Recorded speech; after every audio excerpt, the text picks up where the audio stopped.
Hyderabad. Hi hello viewers, welcome back to our channel. ముందుగా ఎవరైనా మన ఛానల్ని సబ్స్క్రైబ్ చేసుకోకపోతే వెంటనే సబ్స్క్రైబ్ చేసుకోండి. పవిత్ర బంధం episode number 1. Hyderabad outer ring రోడ్డుపై కొత్తగా పెళ్ళైన ఆ జంట సరదాగా సంతోషంగా లాంగ్ డ్రైవ్కు వెళ్తూ చక్కర్లు కొడుతున్నారు. అభి, కొంచెం స్లోగా పోనివ్వు అంది పక్కనే ఉన్న రాధ వెదురు కళ్ళతో. ఏంటో, ఈరోజు మన పెళ్లి జరిగింది, నా సంతోషానికి అవధులే లేవు, సరదాగా వెళ్తుంటే ఏంటి నీ గోల అన్నాడు అభి. మీ సరదాలన్నీ వినడానికి బానే ఉన్నాయి, కానీ నాకు చాలా భయంగా ఉందండి. మీరు ఇంత వేగంగా వెళ్తుంటే ఏదైనా ప్రమాదం ముంచుకొస్తుందేమో అని భయం వేస్తుంది. ప్లీజ్, నా బాధను కూడా అర్థం చేసుకొని కాస్త స్లోగా వెళ్ళండి అని ఆవేదనగా బతిమలాడింది. తన భార్య మాట వినగానే చిరునవ్వు నవ్వి, నా భార్య మాట నేనెందుకు కాదనాలి అని అంటూ వెంటనే కారు స్పీడ్ తగ్గించాడు అభి. రాదు వినగా నవ్వుతూ, "ఐ లవ్ యూ అభి" అని తన భుజానికి హత్తుకొని ఎదురుగా వస్తున్న వాహనాలను చూస్తూ అంది. ఇదంతా నీ ప్రేమ వల్లే అభి. అయినా నేను నిన్ను మొదటిసారి చూసినప్పుడే ఇష్టపడ్డాను. కాకపోతే నీకు నా మీద ఇష్టం ఉందో లేదో అని కాస్త టెన్షన్ పడ్డాను. ఆ తర్వాత 3 ఏళ్లకు నా ప్రియమైన నువ్వు ఒప్పుకున్నావు అని చిరునవ్వుతో అన్నాడు అభి. వెంటనే రాధ అతని వైపు సూటిగా చూస్తూ, అవును, నేనేమైనా ఊరికే ఒప్పుకున్నానా ఏంటి? నా వెంట పడి చివరికి మీ ఇంట్లో వాళ్ళు ఒప్పుకున్నా ఒప్పుకోకపోయినా నన్ను పెళ్లి చేసుకున్నారు కదా అని చిన్నగా నవ్వుతూ అతని బుగ్గలు నొక్కింది. ఇద్దరి చూపులు ఒక్కటయ్యాయి. ఒకరి పెదవులను ఒకరు ముద్దాడుతూ ప్రేమలో మైమరిచిపోతున్నారు. ఆ క్షణంలో ఎదురుగా ఏమొస్తుందో కూడా చూసుకోకుండా వెళ్తుండగా క్షణాలలో ఒక టిప్పర్ లారీ వారి కారును చుట్టుముట్టేసింది. ఊహించని ఆ ప్రమాదానికి తీవ్రంగా గాయపడ్డారు. క్షణాలలో వాళ్ళ ఆనందం కూడా ఆవిరైపోయింది. 2 రోజుల తర్వాత ప్రమాద స్థలానికి దగ్గరలోని ప్రభుత్వ ఆసుపత్రిలో రాధ కళ్ళు తెరిచింది. కన్నీళ్లతో అభి అని గట్టిగా అరిచింది. పక్కనే ఉన్న నర్సు వెంటనే డాక్టర్ని పిలుచుకుని వచ్చింది. డాక్టర్ వచ్చి ఆమెను శాంతింపచేస్తూ, అమ్మా, శాంతంగా ఉండు అన్నారు. డాక్టర్, నా పక్కనే ఉన్న అభి ఎక్కడున్నాడు అని రాధ ఆరాటంగా అడిగింది. ఆ మాట వినగానే డాక్టర్ తలదించుకున్నారు. చెప్పండి డాక్టర్, అభి అభి ఎక్కడున్నాడు అని మళ్ళీ అడిగింది.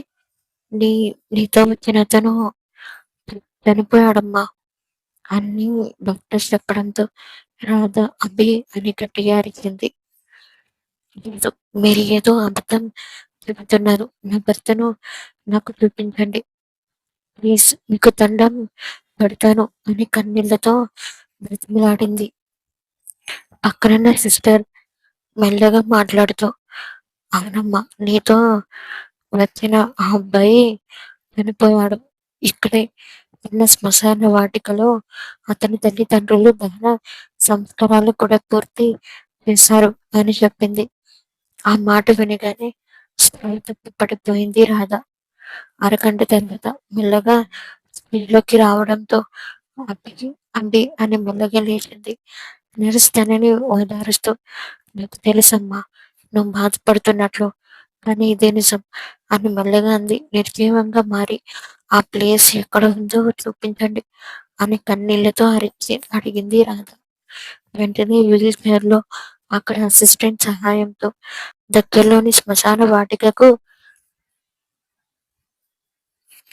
తీసుకెళ్లి దహనం చేసిన స్థలాన్ని చూపించారు. అది చూసి రాధ నిర్జీవంగా మారిపోయింది. ఆ సమాధి మీద కూలబడి కన్నీళ్లతో అభి అని ఏడుస్తూ సంభ్రమాశ్చర్యాల మధ్య గట్టిగా కేకలు వేసింది. నన్ను ఇలా ఒంటరిగా వదిలేసి వెళ్ళిపోయావా? నేను ఎలా బతకాలి అభి అని ఆక్రోశించింది. అభి అని గట్టిగా అరిచి లేచింది ఒక్కసారి. అందులోనే మెల్లగా పూర్తి స్పృహలోకి వచ్చిన రాధ పక్కనే ఉన్న వాళ్ళమ్మ లోపలికి వచ్చి, ఏమైంది రాధా అని అడిగేసరికి ఒక్కసారిగా తను ఎక్కడుందో గ్రహించింది. వెంటనే తడబడుతూ "ఏం లేదమ్మా" అంది. మళ్ళీ అదే కల వచ్చిందా? అసలు నువ్వు ఏమైపోతున్నావో నీకైనా అర్థమవుతుందా? నిన్ను చూస్తుంటే నాకు చాలా భయంగా ఉంది. రాధ, ఈ ప్రమాదం జరిగి 2 ఏళ్ళు దాటిపోయింది.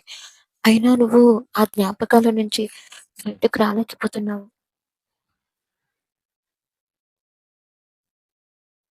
అంది. నేను అతడిని ప్రేమించానమ్మా. మెడలో ఈ మంగళసూత్రం ఉన్నంత వరకు నేను అతడి జ్ఞాపకాలతోనే బతకాలనిపిస్తుంది. నేను అభిని మర్చిపోలేకపోతున్నాను అంది. కూతురు బాధ చూసి నాకు అర్థమవుతుందమ్మా. కానీ అభి బాబు మన మధ్య లేడు కదా! ఆ నిజాన్ని నువ్వు అర్థం చేసుకోవాలి. రాధ కన్నీళ్లతో నేను బానే ఉన్నానమ్మా. జీవితాంతం అభి ఊహలతోనే బ్రతికేస్తాను అంది. సావిత్రి గారు ఎంతో బాధపడుతూ అభి బాబు చనిపోయాడు రాధా, కానీ అతని ఊహల్లో నువ్వు ఇలా జీవితాన్ని పాడు చేసుకోవడం నాకు ఇష్టం లేదు. నువ్వు ఇంకో పెళ్లి చేసుకోమ్మా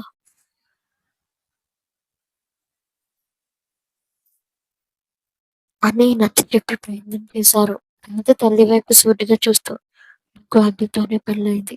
నేను జీవితాంతం అభి ఊహలలోనే బ్రతకాలని డిసైడ్ అయ్యాను.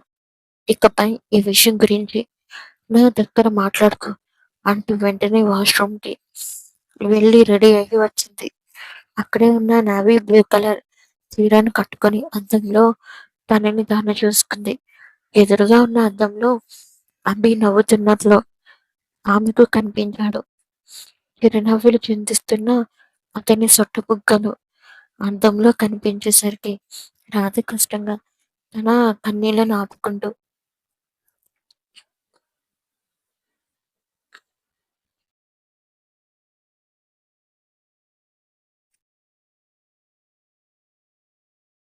వెంటనే త్వరగా రెడీ అయ్యి జుట్టును ఒక పక్కకి వేసుకొని సావిత్రి గారి దగ్గరికి వెళ్ళగానే ఆవిడ లంచ్ బాక్స్ ప్యాక్ చేసి ఇచ్చారు. జాగ్రత్తగా వెళ్ళమ్మా అని తల్లి చెప్పిన మాటకు చిన్నగా నవ్వి అక్కడి నుండి ఆఫీస్‌కు బయలుదేరింది.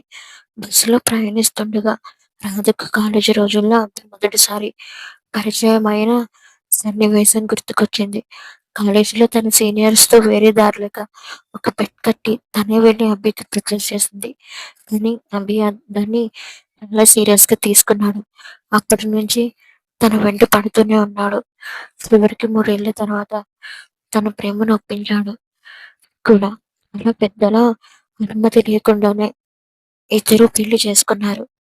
పెళ్లి తర్వాత కూడా వాళ్ళ ప్రేమను అభి తల్లిదండ్రులు అంగీకరించలేదు. దాంతో వాళ్ళిద్దరూ రాధ తల్లి సావిత్రి గారి ఇంటికి బయలుదేరారు.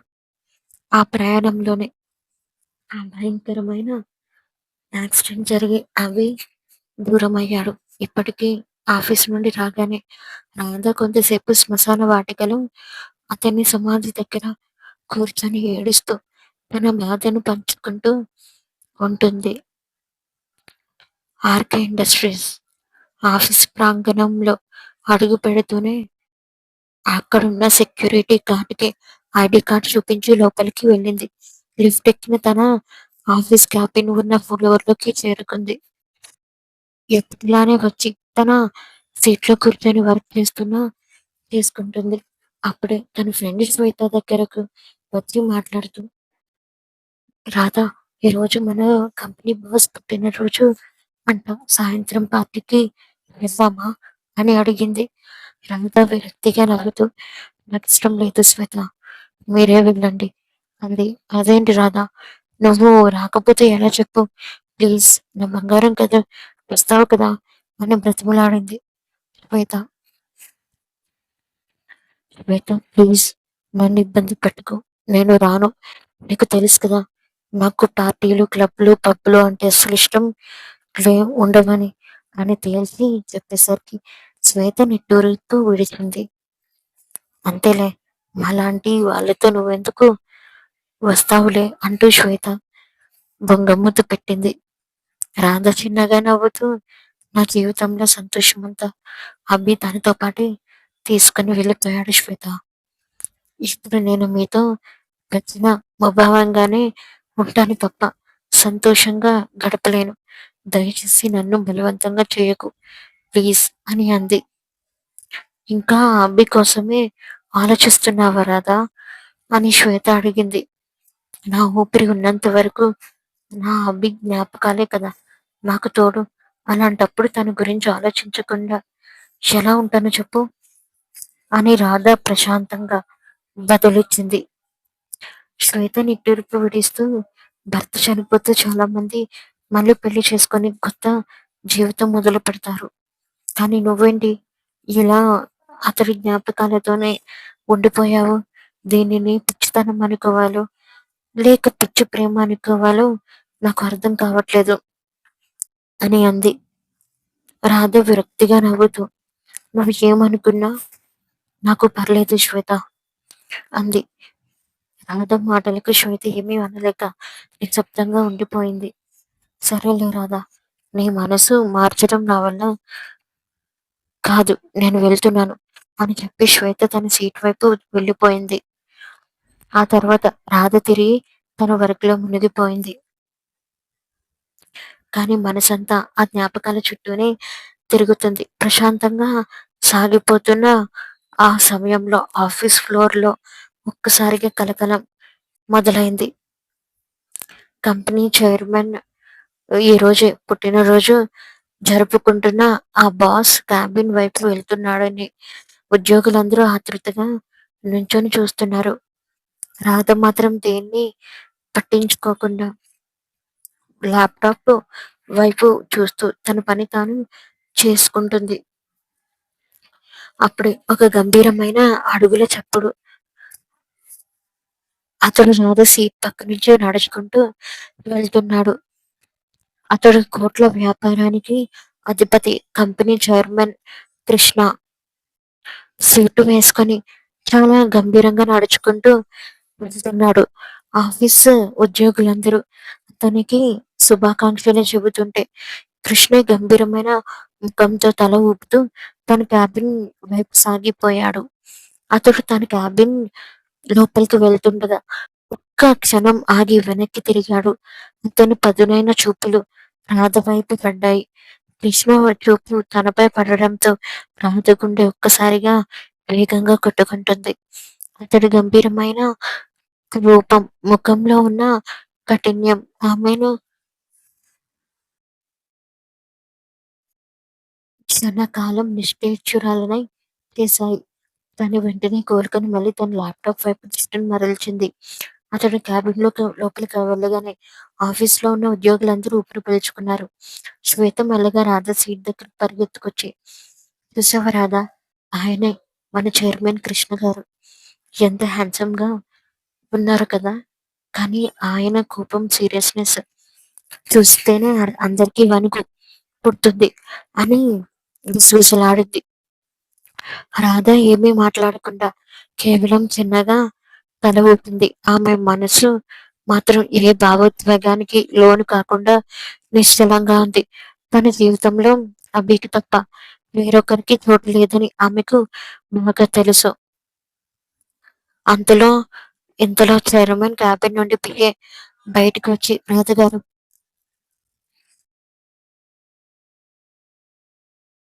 చైర్మన్ గారు మిమ్మల్ని వెంటనే తన క్యాబిన్ కి రమ్మంటున్నారు అని చెప్పారు. ఆ మాట వినగానే శ్వేత కంగారుగా రాధ వైపు చూసింది. రాధ, మొదటి రోజే నేను పిలుస్తున్నారు, ఏమై ఉంటుంది అని ఆందోళనగా అడిగింది. రాధ ప్రశాంతంగా లేచి చూద్దాం శ్వేత, వర్క్ గురించి అయి ఉంటుంది అని చెప్పి అడుగులు ముందుకు వేస్తూ కృష్ణ క్యాబిన్ తలుపు తట్టింది. మై ఐ కమిన్ సార్ అని రాధ చాలా చిన్నగా అనడంతో రండి అని అటు నుండి కృష్ణ గంభీరమైన స్వరం వినిపించింది. వెంటనే రాధ లోపలికి వచ్చి అతనికి ఎదురుగా నిలబడింది. కృష్ణ ఒక్క క్షణం తన ముందర నిలబడి ఉన్న ఆమెను సూటిగా పరిశీలనగా గమనించాడు. చక్కని చీరకట్టులో నిండుగా ఉన్న రాధని చూస్తూ అతడు తన గుండె మీద చేయి వేసి చిన్నగా రబ్ చేసుకున్నాడు. అతడి కళ్ళల్లో ఒక్క సెకండ్ కామం రేగింది. ఆ పదునైన చూపులతో ఆమెనే చూస్తూ ఉండిపోయాడు. టేబుల్ మీదున్న పెద్ద ఫైళ్ళ కట్టను ఆమె వైపు నెడుతూ, ఈ కొత్త ప్రాజెక్ట్ మన కంపెనీకి చాలా ముఖ్యం. ఈ ఫైల్స్ అన్ని చెక్ చేసి ఈవినింగ్ కల్లా కంప్లీట్ డీటెయిల్స్ నా టేబుల్ మీద ఉండాలి. వర్క్ లో ఎలాంటి మిస్టేక్స్ ఉండటానికి వీల్లేదు అని కఠినమైన గొంతుతో ఎక్కువ వర్క్ ఇచ్చాడు. సరే సార్ అని చెప్పి ఆ ఫైళ్ళను తీసుకొని రాధ బయటకు వచ్చేసింది.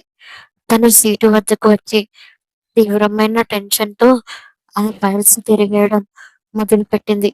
చీర కొంగు కాస్త పక్కకు జరగడంతో ఆమె నాజూకైన నడుము స్పష్టంగా కనిపిస్తుంది. తన క్యాబిన్‌లోని వన్ వే గ్లాస్ అద్దంలో నుండి కృష్ణ నేరుగా రాధ నడుము వైపు చూశాడు. ఆమె నడుమును చూస్తుంటే అతడి కళ్ళల్లో మళ్ళీ అదే కామం ప్రసరించింది. చూపు తిప్పుకోలేక తదేకంగా అద్దంలో నుంచి ఆమెను చూస్తూ ఉండిపోయాడు. అప్పుడే కృష్ణ ఫ్రెండ్ అయిన విశాల్ నేరుగా ఆఫీస్‌లోకి వచ్చి కృష్ణ క్యాబిన్ వైపు అడుగులు వేశాడు. తలుపు తీసుకొని లోపలికి వచ్చి, "హే కృష్ణ, ఏంట్రా అక్కడే నిలబడిపోయి అద్దంలో నుంచి అంత సీరియస్‌గా చూస్తున్నావు?" అంటూ విశాల్ ఒక్కసారిగా డిస్టర్బ్ చేశాడు.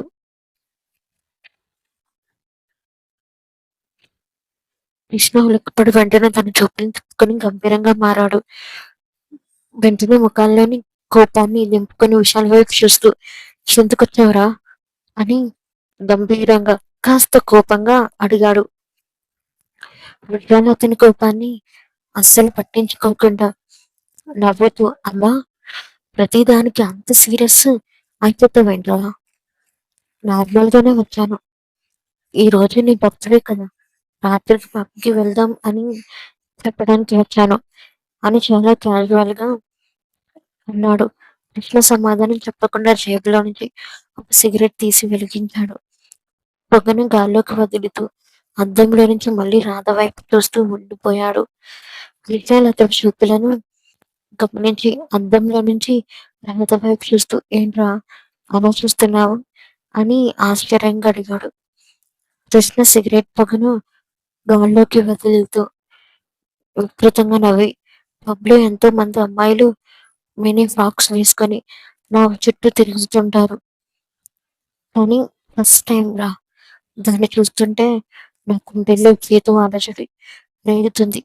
అది దానితో ఒక్కసారైనా గడపాలని అనిపిస్తుందిరా" అని తన మనసులోని కామాన్ని బయటపెట్టాడు. విశాల్ మాట్లాడుతూ కృష్ణ మాటలు విని ఒక్క క్షణం దిగ్భ్రాంతి చెందాడు.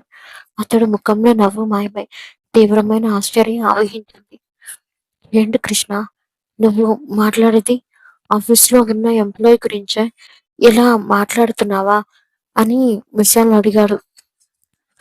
కృష్ణ పెదవులపై ఒక క్రూరమైన చిరునవ్వు మెరిసింది. సిగరెట్ పీకను యాష్ ట్రేలో నుజ్జు చేస్తూ, "ఎంప్లాయీ అయితే ఏంట్రా విశాల్? ఆడదే కదా! నా కంట పడిన ఏ వస్తువైనా, ఏ అరుదైనా నాకు సొంతం అవ్వాల్సిందే." దాని కళ్ళలోని ఆ అమాయకత్వం, ఆ చీరకట్టు నన్ను మరింత రెచ్చగొడుతున్నాయి అని చాలా తేలికగా అన్నాడు. కానీ కృష్ణ తను అలాంటిది కాదు. ప్రశాంతంగా తన పని తాను చేసుకునే పద్ధతి గల అమ్మాయిలా ఉంది. అనవసరంగా ఇబ్బందుల్లో పడకు అనే విషయాన్ని హెచ్చరించాడు. "నాకు చెప్పనిది అంటూ ఏది ఉండదురా. సామ సామభేద దండోపాయాలు ఏది వాడాలో నాకు బాగా తెలుసు" అంటూ కృష్ణ మళ్ళీ అద్దంలో నుంచి రాధ వైపు పదునైన చూపులు విసిరాడు. సాయంత్రం అయిపోయింది. ఆఫీసులోని ఉద్యోగులందరూ ఒక్కొక్కరుగా పనులు ముగించుకొని ఇళ్లకు బయలుదేరుతున్నారు. శ్వేత కూడా రాధకు చెప్పి వెళ్ళిపోయింది. ఫ్లోర్ అంతా ఖాళీ అయి నిశ్శబ్దం ఆవహించింది.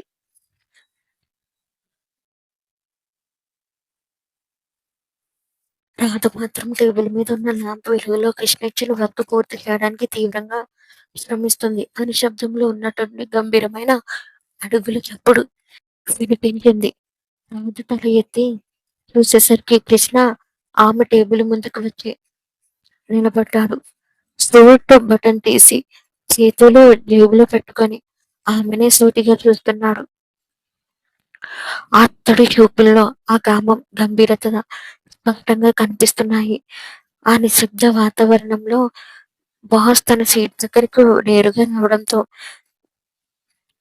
రాధ గుండె వేగంగా కొట్టుకోవడం మొదలైంది. ఆందోళనగా కుర్చీలో నుంచి లేచి నిలబడింది.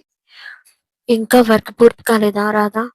అని కృష్ణ గంభీరమైన, దాచుకోలేని ఆర్ద్రతతో కూడిన స్వరంతో అడిగాడు. అతడి చూపులు రాధ ముఖం నుంచి మెల్లగా ఆమె నడుము వైపు మళ్ళాయి. రాధ చేతుల్లోని ఫైల్‌ను బిగబట్టుకొని ఇబ్బందిగా చీర కొంగును సరిచేసుకుంటూ, సార్, ఇంకొంచెం మాత్రమే ఉంది. ప్లేట్ తీసేసి టేబుల్ మీద పెట్టి వెళ్తామని అని వణుకుతున్న గొంతుతో అంది. కృష్ణ ఆమె సమాధానాన్ని పట్టించుకోనట్లుగా మరో అడుగు ముందుకు వేసి రాధకు చాలా దగ్గరగా వచ్చాడు. అతడి నుండి వస్తున్న మద్యం, సిగరెట్ వాసన రాధని మరింత కంగారు పెట్టింది. ఆమె భయంతో వెనక్కి జరగబోతుంటే కృష్ణ ఒక్కసారిగా ఆమె చెయ్యి పట్టుకొని తన వైపుకు లాక్కున్నాడు. ఎందుకు రాధా అంత భయం? ఈ కృష్ణ మనసు పడితే ఏ అమ్మాయి అయినా సంతోషంగా దగ్గరవుతుంది. నాతో ఒక్క రాత్రుండు, నీ జీవితమే మారిపోతుంది అంటూ ఆమె మీదకు రాబోయాడు. అతడి నీచమైన మాటలు, అసభ్యకరమైన ప్రవర్తన చూసి రాధలో భయం పోయి ఒక్కసారిగా తీవ్రమైన ఆవేశం, కోపం కట్టలు తెంచుకున్నాయి. తన శక్తినంతటినీ కూడగట్టుకొని నీటివా అని గట్టిగా అరుస్తూ కుడి చేతిని గాల్లోకి లేపి కృష్ణ పగలు కొట్టింది. పెళ్ళుమనే శబ్దం ఆ గాలి ఆఫీస్ ఫ్లోర్ అంతా ప్రతిధ్వనించింది. కృష్ణ ముఖం పక్కకు తిరిగిపోయింది. అతడు ఊహించని ఈ దెబ్బకి చెంప పట్టుకొని దిగ్భ్రాంతితో రాధ వైపు చూశాడు. రాధ అతడిని అసహ్యంగా చూస్తూ తన ఫైల్స్ బ్యాగ్ సరి చేసుకొని ఒక్క క్షణం కూడా అక్కడ నిలబడకుండా వేగంగా అడుగులు వేస్తూ ఆఫీస్ నుండి బయటకు వెలిగిపోయింది వెళ్ళిపోయింది. కృష్ణ కళ్ళల్లో కోపం, పగ రగిలిపోయాయి. చెంపపై పడ్డ దెబ్బను తడుముకుంటూ వెళ్తున్న రాధ వైపు చూస్తూ కళ్ళు నూరాడు. అక్కడ జరిగిన పరాభవంతో కృష్ణ రగిలిపోతూ నేరుగా పబ్కి చేరుకున్నాడు. కోపం, పగ అతడి నరాల్లోని ఉడుకుతున్నాయి. టేబుల్ మీదున్న మద్యం బాటిళ్లను ఒకదానికి తర్వాత ఒకటి ఖాళీ చేస్తూ గ్లాసు లేకుండానే ఇష్టం వచ్చినట్లు తాగుతున్నాడు.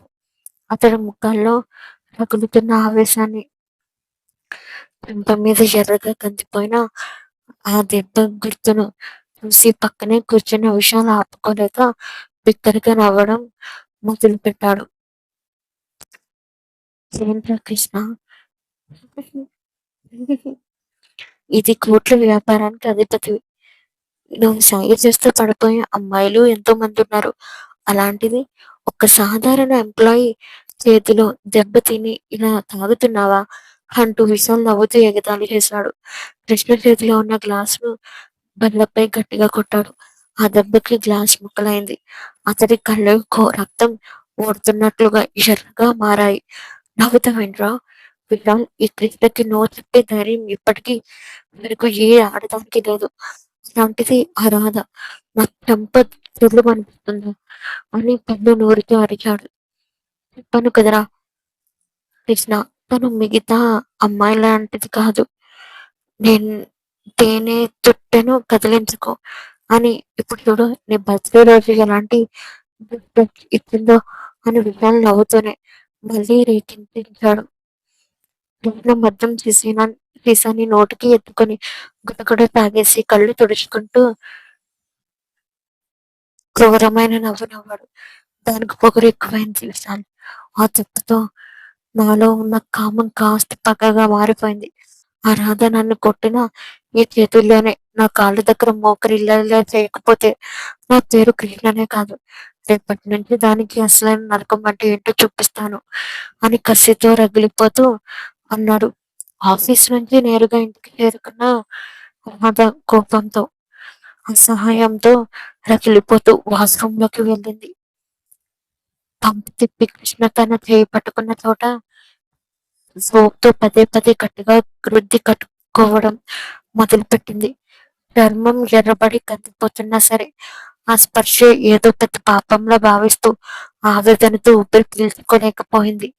ఇప్పటి వరకు అభి తప్ప తన శరీరాన్ని కనీసం చేతిని కూడా ఏ మగవాడు తాకలేదు. అలాంటిది ఈ రోజు కృష్ణ అంత నీచంగా ప్రవర్తించి తన చేయి పట్టుకోవడాన్ని అతను జీర్ణించుకోలేకపోయింది. అతడి అసభ్యకరమైన స్పర్శను తలుచుకొని వింతగా అనిపించింది. కన్నీళ్లను ముంచుకొస్తున్నా ఆపుకుంటూ, ఇంతటి నీచమైన ఆలోచనలున్న వ్యక్తి దగ్గర నేను ఒక్క క్షణం పని చేయ పని చేయకూడదు. రేపు ఉదయమే ఆఫీస్‌కి వెళ్ళి నా రాజీనామా రిజిగ్నేషన్ లెటర్ అతని ముఖాన కొట్టాలి అని గట్టిగా నిర్ణయించుకుంది.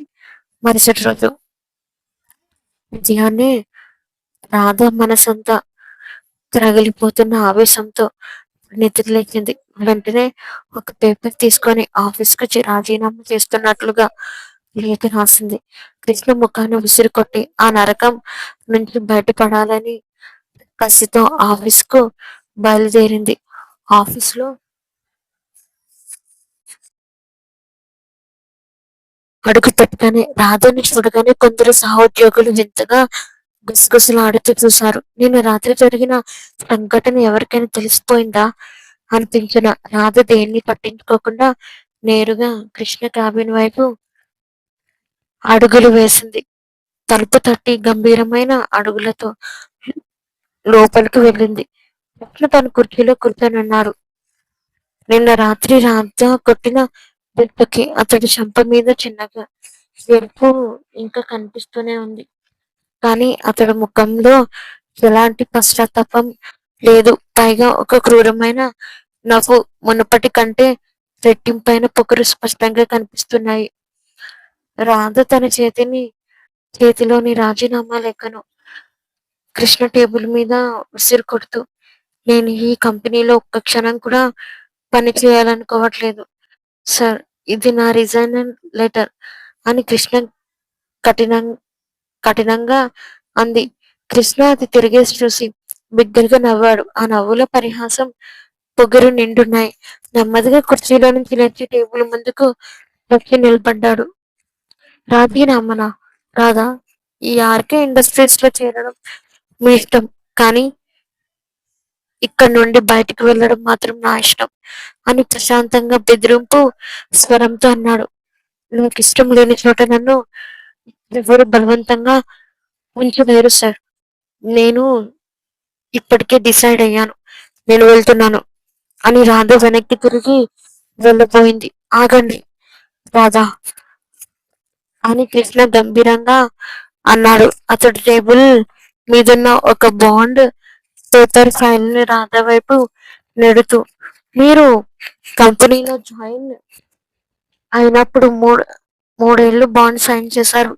అగ్రిమెంట్ రూల్ ప్రకారం గడువు ముగియకుండానే వెళ్తే 50 లక్షల నష్టపరిహారం కట్టాలి. లేదా కోర్టులో కేసు వేసి జీవితాంతం జైల్లో ఉండేలా చేస్తాను. ఇప్పుడు చెప్పండి, జైలుకు వెళ్తారా లేక నా కాళ్ళ దగ్గర ఉండి నా కింద పని చేస్తారా అని క్రూరమైన నవ్వుతో బెదిరించాడు. కృష్ణ టేబుల్ మీద చేతులు వేసి ఆనించి రాజుకు దగ్గరగా జరుగుతూ, పోనీ ఇంకో ఆప్షన్ కూడా ఉంది అని గంభీరమైన గొంతుతో అన్నాడు. అంత పెద్ద మొత్తంలో డబ్బు కట్టలేక జైలుకు వెళ్ళడం దేనికి రాదా?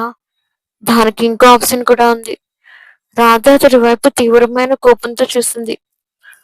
కృష్ణ తన కళ్ళల్లోకి పట్టుదలను చూపిస్తూ, నాతో ఒక్క రాత్రి గడపవే. నీ 50 లక్షల బాండ్ పేపర్ ఇప్పుడే నా చేతులతో చింపేస్తాను.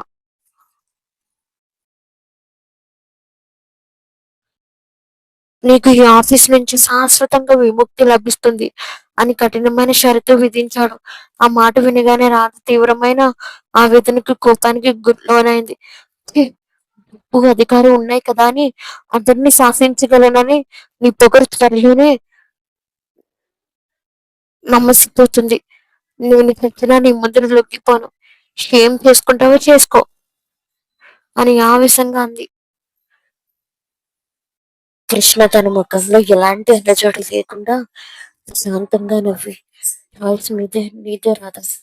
రేపు ఉదయానికల్లా 50 లక్షలు తెచ్చి నా ముందర పడేస్తావో, లేక నా షరతుకు ఒప్పుకుంటావో, లేదంటే చట్ట ప్రకారం జైలుకి వెళ్తావో ఆలోచించుకో. సమయం రేపు ఉదయం వరకు మాత్రమే ఉంది అని హెచ్చరించాడు. రాధ అతడి వైపు అసహనంగా చూస్తూ కన్నీళ్లను ఆపుకుంటూ ఆ క్యాబిన్ నుంచి బయటకు పరిగెత్తింది. కృష్ణ ఆమెపై వెళుతున్న వైపే తన పదునైన చూపులతో అలానే చూస్తుండిపోయాడు.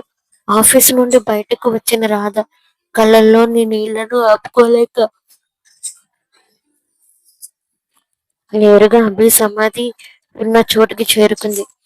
అక్కడ ఉన్న నిశ్శబ్దంలో అభి సమాధిని చూడగానే ఆమెలో దాచుకున్న ఆవేదన ఒక్కసారిగా కట్టలు తెంచుకున్నాయి. మోకాళ్లపై కింద కూర్చొని సమాధిపై చేయి వేసి బిక్కరికి ఎడవడం మొదలుపెట్టింది. అభి, నన్ను ఎందుకురా ఒంటరిని చేసి వెళ్ళిపోయావు? నువ్వు పక్కనుంటే నాకు కొండంత ధైర్యంగా ఉండేదిరా. ఈ రోజు ఒకడు నన్ను ఎంత మాట అన్నాడో తెలుసా? నన్ను నలుగురిలో తలదించుకునేలా చేస్తున్నాడు రా అంటూ తీవ్రమైన ఆవేదనతో అభిని గుర్తు చేసుకుంటూ రోధించింది. ఈ లోకంలో నువ్వు తప్ప నాకు ఎవరు లేరు అభి. నీ స్పర్శ తప్ప ఈ శరీరాన్ని వేరే ఏ మగవాడు తాగకూడదు అని అనుకున్నాడు. నా ఆత్మగౌరవాన్ని దెబ్బతీశాడు. ఈ 50 లక్షలు నేను ఎక్కడి నుంచి తేనురా?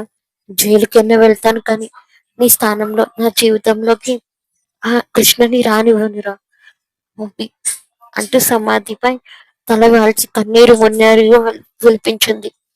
మరుసటి రోజు ఉదయం కృష్ణ చెప్పిన గడుపు ముగిసింది. రాధ మనసంతా నిశ్శబ్దమైన ఆవేదన, రగిలే ద్వేషం నిండి ఉన్నాయి. జైలుకు వెళ్ళడానికైనా సిద్ధపడింది. కానీ ఆ కృష్ణ ముందర తల వంచకూడదని గట్టిగా నిర్ణయించుకొని ఆఫీసులో అడుగుపెట్టింది. ఆఫీసులో అడుగుపెట్టింది. ఆమె నేరుగా కృష్ణ క్యాబిన్లోకి వెళ్ళింది. కృష్ణ తన కుర్చీలో గంభీరంగా కూర్చుని కాఫీ సిప్ చేస్తూ రాధ వైపు ఒక్క విజేతలా చూశాడు. పెదవులపై అదే పొగరుతో కూడిన చిరునవ్వు. ఏంటి రాధా, డిసిషన్ ఏంటి? 50 లక్షలు చెక్కి తెచ్చావా, లేక నా షరతుకు ఒప్పుకున్నావా అని కృష్ణ చాలా క్యాజువల్ గా అడిగాడు. రాధ అతడి కళ్ళల్లోకి సూటిగా చూస్తూ, నా దగ్గర డబ్బులు లేవు నీ నీచమైన షరతుకు ఒప్పుకోవడానికి. నేను చావలేదు. ఏం చేసుకుంటావో చేసుకో. నన్ను జైలుకి పంపిస్తావో చేసేస్తావో నీ ఇష్టం అని ధైర్యంగా విసిరి కొట్టినట్టుగా అంది. కాఫీ కప్ కృష్ణ కిందకి పెట్టి ఒక్కసారిగా బిగ్గరగా నవ్వాడు. జైలుకి వెళ్ళడం అంత తేలిక కాదు రాధా. నేను అంత తేలికగా వదిలేస్తే ఈ కృష్ణకి కిక్కేముంటుంది అంటూ నెమ్మదిగా లేచి ఆమె ముందుకు వచ్చాడు. నిన్ను జైలుకి పంపించట్లేదు, నిన్ను ఉద్యోగంలో నుంచి తీసేయట్లేదు. ఇప్పటి వరకు నువ్వు సాధారణ ఎంప్లాయీవి, కానీ ఈ క్షణం నుండి నువ్వు నా పర్సనల్ అసిస్టెంట్, పిఏవి అని బాంబు పేల్చాడు. రాధ షాక్తో కృష్ణ వైపు చూస్తూ ఉండిపోయింది. పర్సనల్ అసిస్టెంటా? నేను ఒప్పుకోను అని రాధ ఆక్రోశంగా అంది. నువ్వు ఒప్పుకున్నా ఒప్పుకోకపోయినా అగ్రిమెంట్ ప్రకారం నువ్వు నేను చెప్పిన పొజిషన్ లో పని చేయాల్సిందే. ఇకపై నువ్వు పొద్దున్న నుంచి రాత్రి వరకు ప్రతి క్షణం నా కళ్ళ ముందే ఉండాలి. నా ప్రతి అవసరాన్ని నువ్వే చూసుకోవాలి. నన్ను కొట్టిన ఈ చేతులతోనే నాకు సేవ చేయాలి అని కృష్ణ పళ్ళు నూరుతూ క్రూరమైన పట్టుదలతో అన్నాడు. రాధను తన కళ్ళ ముందు ఉంచుకొని ప్రతిరోజు నరకం చూపించి ఆమె పొగరును అణచి వేయడానికే కృష్ణ కావాలని ఆమెను తన పియ్యగా అపాయింట్ చేసుకున్నాడు. కృష్ణ ప్లాన్ అర్థమైన రక్తం మరిగిపోయింది. అతడి కళ్ళల్లో కనిపిస్తున్న ఆక్రోశం, సాధించాలని పట్టుదల చూస్తుంటే తను కోరుకున్న నరకం ఇదేనని ఆమెకు స్పష్టంగా అర్థమైంది. నీ వల్ల కాదు. నేను నీకు పర్సనల్ అసిస్టెంట్ గా పనిచేయడం ఏంటి? నా వల్ల అస్సలు కాదు అని రాధ కోపంతో ఊగిపోతూ అంది. కృష్ణ తన జేబులో చేతును పెట్టుకొని ఆమెకు మరింత దగ్గరగా వచ్చి నిలబడ్డాడు. అతడి చూపులు రాధ కళ్ళలోకి సూటిగా గుచ్చుకున్నాయి. బాండ్ అగ్రిమెంట్ క్లాస్ నెంబర్ 4 ఒకసారి సరిగ్గా చదువుకో రాధా. మేనేజ్మెంట్ ఏ పొజిషన్ ఇస్తే అక్కడ పని చేయాల్సిందే. లేదంటే ఆల్టర్నేటివ్ గా 50 లక్షల పరిహారం చెల్లించాలి, లేదా లీగల్ ప్రాసెస్ ఫేస్ చేయాలి. చాయిస్ స్టిల్ యువర్స్ అని చాలా ప్రశాంతంగా పదునైన స్వరంతో అన్నాడు. రాధ పళ్ళు కొరుకుతూ అతడి వైపు చూసింది. తను పరిస్థితి ఎంత బలహీనంగా ఉందో తలుచుకుంటే ఆమెకు లోపలి ఏడుపు వచ్చేసింది. కానీ ఆ ఏడుపును, బలహీనతను కృష్ణ ముందు చూపించకూడదని తనను తాను నిగ్రహించుకుంది. ఏంటి ఆలోచిస్తున్నా? నీ పాత డెస్క్ ఖాళీ చేసి ఈ కాబిన్ బయట ఉన్న పిఏ టేబుల్ దగ్గరికి నీ ల్యాప్టాప్ ఫైల్స్ షిఫ్ట్ చేసుకో. ప్రతి 10 నిమిషాలకి నేను పిలుస్తూనే ఉంటాను. నా కాఫీ దగ్గర నుంచి నా షెడ్యూల్ వరకు అంతా నువ్వే చూసుకోవాలి. Go and start your duty అని కృష్ణ గంభీరంగా ఆర్డర్ వేశాడు. మీద ఒక్క మాట కూడా మాట్లాడకుండా అతడిపై ఉన్న ద్వేషాన్ని కళ్ళల్లోనే చూపిస్తూ వెనక్కి తిరిగింది.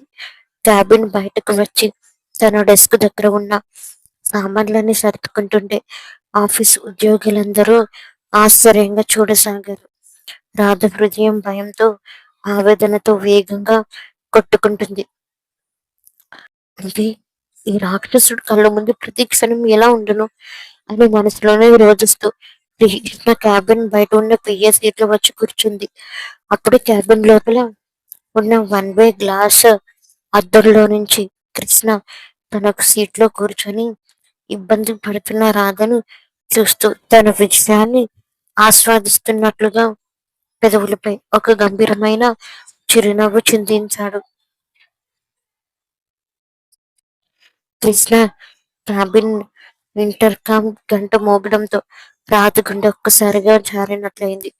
గొంతు సర్దుకొని ఇష్టం లేకపోయినా రిసీవర్ ఎత్తింది. రాధా, రాధా లోపలికి రా. కృష్ణ గంభీరమైన గొంతు ఫోన్ లో వినపడింది. రాధ నెమ్మదిగా తలుపు తీసుకుని లోపలికి వెళ్ళింది.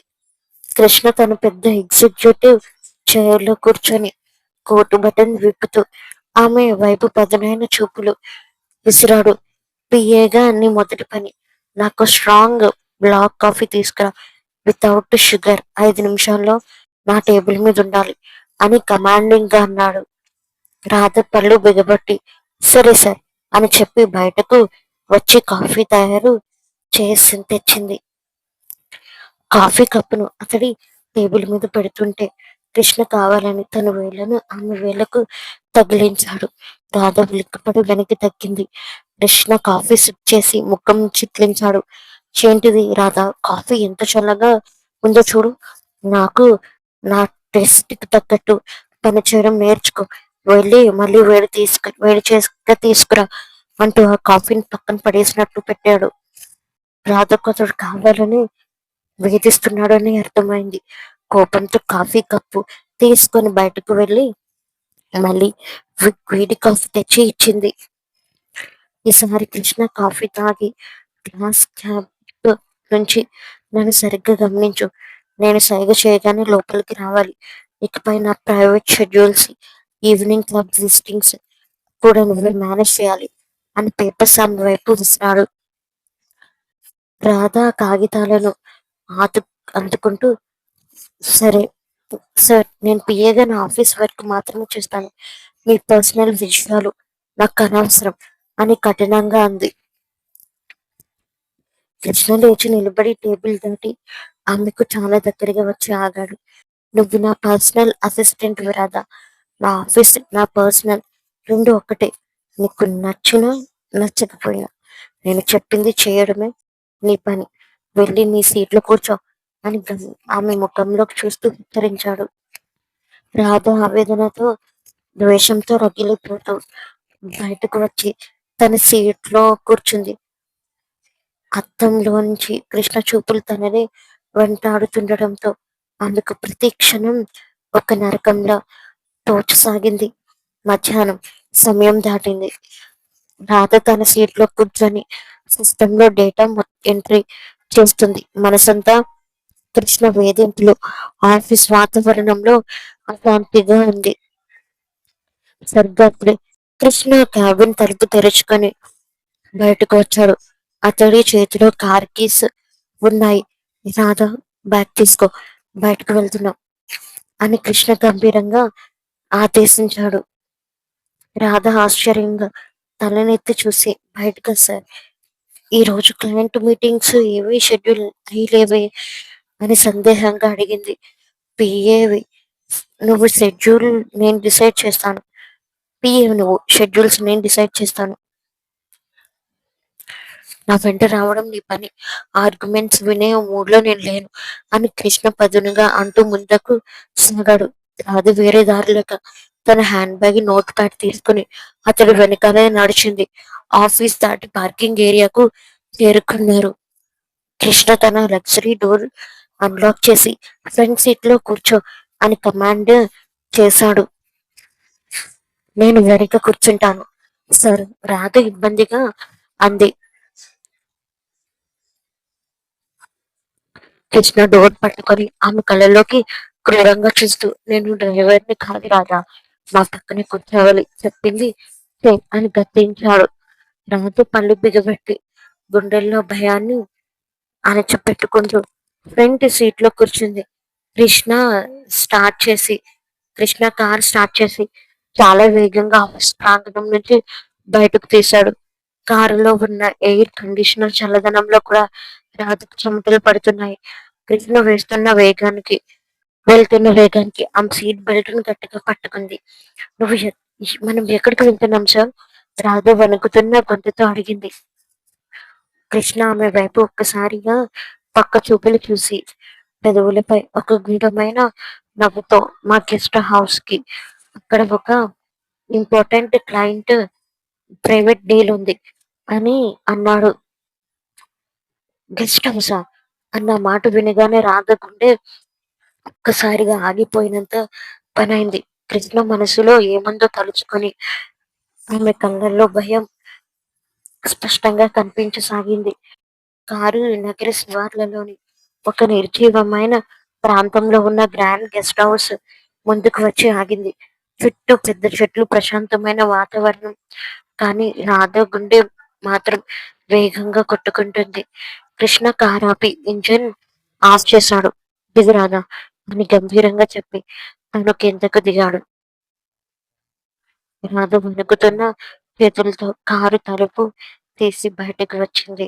చుట్టూ ఏ మనిషి కనిపించకపోవడంతో ఆమెలో భయం రెట్టింపు అయింది. సార్, ఇక్కడ క్లయింట్స్ ఎవరు ఉన్నట్టు లేరు కదా, మన ఆఫీస్ కి తిరిగి వెళ్దాం అని భయపడుతూ ఉంది.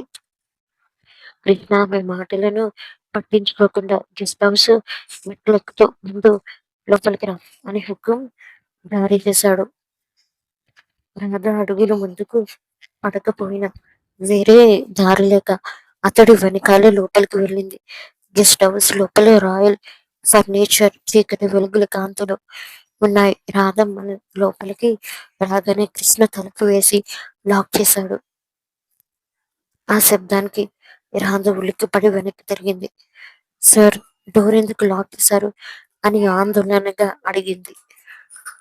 కృష్ణ నెమ్మదిగా కోటు తీసి పక్కన పడేసి రాధ వైపు అడుగులు వేయడం మొదలు పెట్టాడు. అతడి కళ్ళలోని ఒక వింతైన కాంతి, పట్టుదల కనిపిస్తున్నాయి. ఇక్కడ ఏ క్లయింట్ లేడు రాధా, ఉన్నది నువ్వు నేను మాత్రమే అని కృష్ణ పదునైన గొంతుతో అన్నాడు. రాధ భయంతో వెనక్కి జరుగుతూ, నువ్వు నువ్వు నన్ను మోసం చేశావు, నన్ను బయటకు వెళ్ళలేవు అని అరిగింది.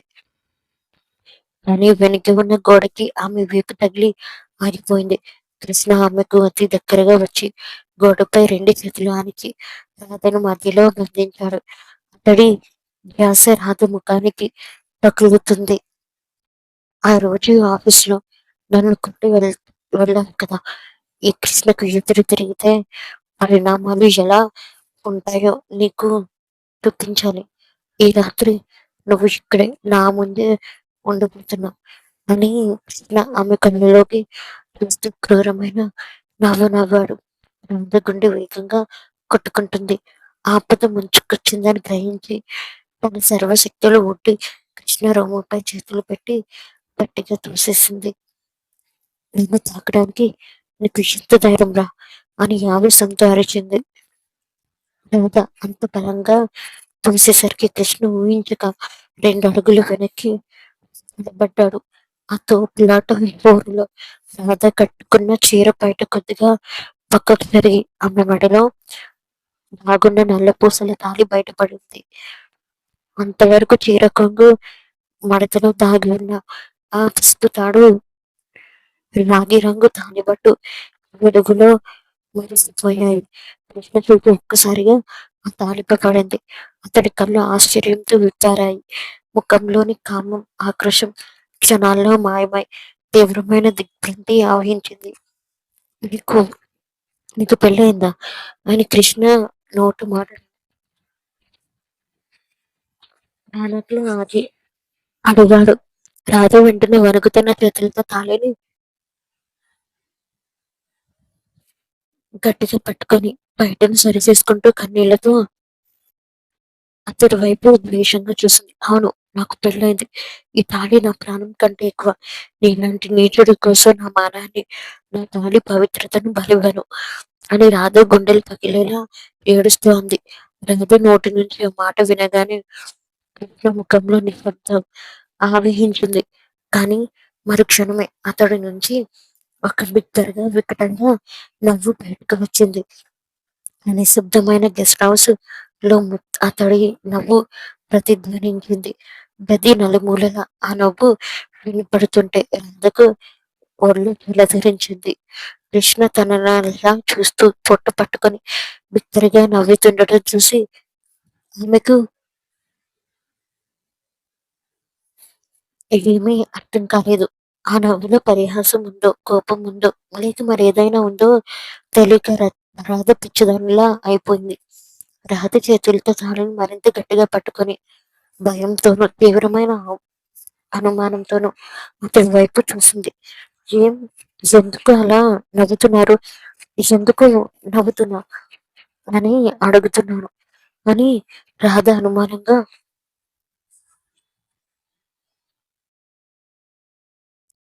తడబడుతున్న గొంతుతో నిలదీసింది. కృష్ణ ఆ నవ్వుని నెమ్మదిగా ఆపి రాధ వైపు ఒక వింతైన చూపు చూశాడు. మరి నవ్వక ఇంకేం చేయాలి రాధా? నీ మడిలో తాళి చూసి నేను భయపడి వెనక్కి తగ్గిపోతానని అనుకుంటున్నావా అని చాలా తేలికగా అన్నాడు. రాధ అతడి మాటలకు ఏమీ మాట్లాడలేక అర్థం కాని అనుమానంతో తీవ్రమైన కోపంతో అతడి వైపు చూస్తూ ఉండిపోయింది.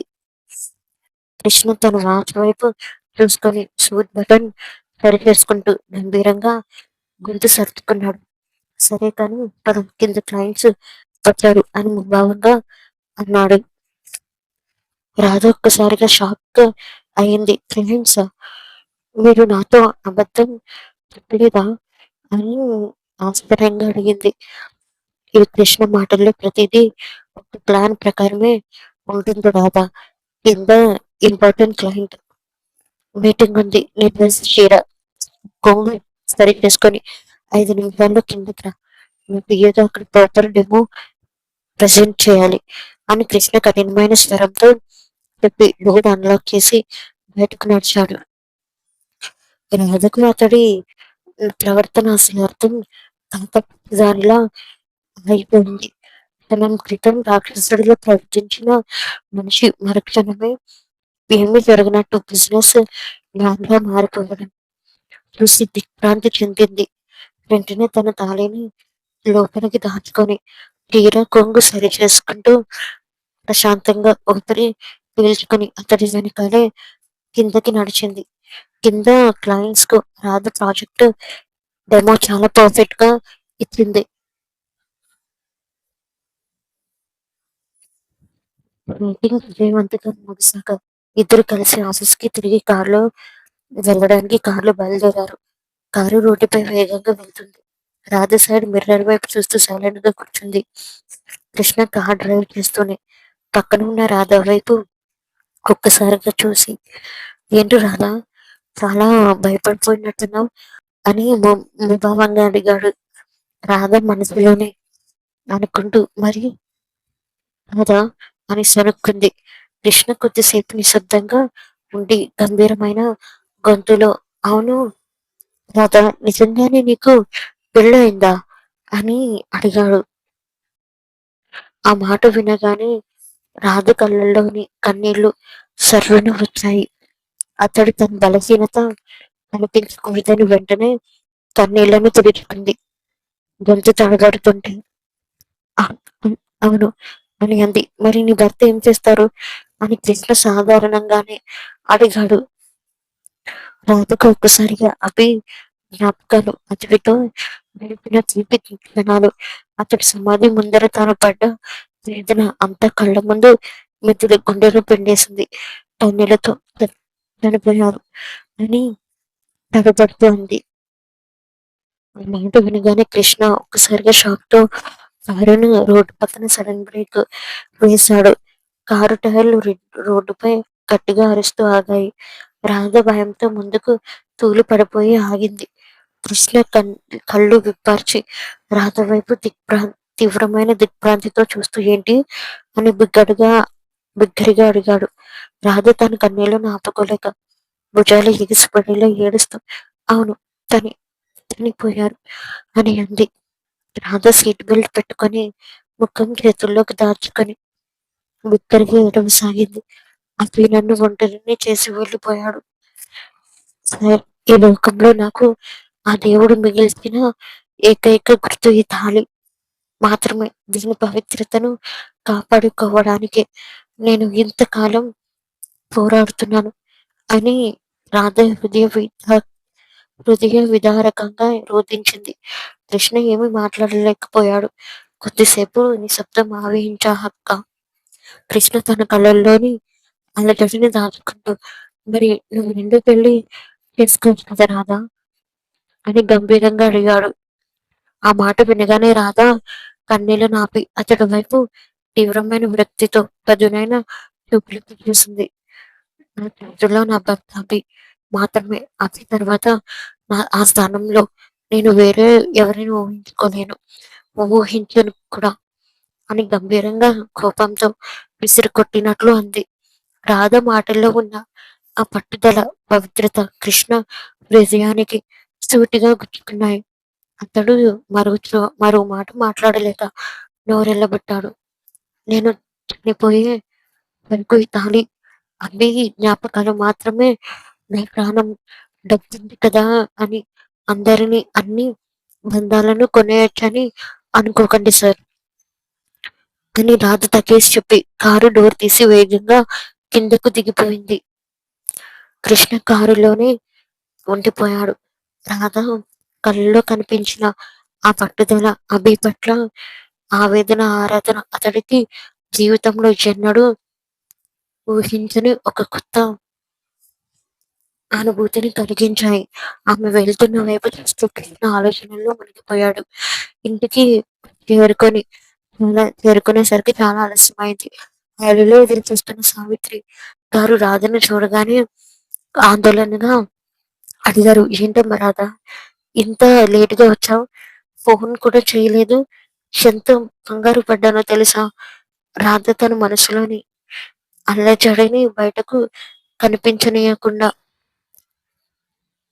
ముఖంపై ఒక చిన్న చిరునవ్వు తెచ్చుకుంటూ, ఏం లేదమ్మా, ఆఫీస్ లో ఒక ఇంపార్టెంట్ ప్రాజెక్ట్ ఏమో ఉంది ఉండింది, ఆ మీటింగ్ పూర్తి అయ్యేసరికి లేట్ అయింది అని సర్ది చెప్పింది. సరేలేమ్మా, ముందర కాళ్ళు చేతులు కడుక్కొని రా, అన్నం పెడతాను అంది సావిత్రి గారు.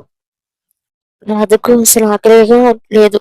కానీ తన అమ్మ బాధపడకూడదని చెప్పి ఏదో తిన్నాను అనిపించి తన త్వరగా చేతులు కడుక్కో కడుక్కొని పడుకోవడానికి తన గదిలోకి వెళ్ళిపోయింది. గదిలోని వెళ్ళగానే తలుపు వేసి అబ్బాయి ఫోటోను పట్టుకొని బెడ్ పై వాలిపోయింది. ఈరోజు జరిగిన సంఘటనలు తలుచుకుంటూ అవి జ్ఞాపకాలలో ప్రశాంతంగా కళ్ళు మూసుకుంది. ఇక్కడ తన ఇంట్లో కృష్ణ క్యాబిన్ బాల్కనీలో నిలబడి లైటర్ వెలిగించి సిగరెట్ కాలుస్తున్నాడు. పొగ గాలిలో తేలుతుంటే అతడిలో ఆలోచనలు మాత్రం రాజు చుట్టూనే తిరుగుతున్నాయి. నీ దృష్టిలో నా భర్త అభి మాత్రమే. నా స్థానంలో వేరే ఎవరిని ఊహించుకోలేను అని రాధ అన్న మాటలు అతడి గుండెల్లో పదే పదే మోగుతున్నాయి. ఇంకా ఉంది. కామెంట్స్ మర్చిపోకండి. పార్ట్ 2 కోసం ఈ స్టోరీ కొంచెం లెంత్ ఎక్కువగా ఉంటుంది. 3 పార్ట్స్‌లో ఇస్తాను. Thank you for watching. Please to subscribe my channel. Thank you for watching.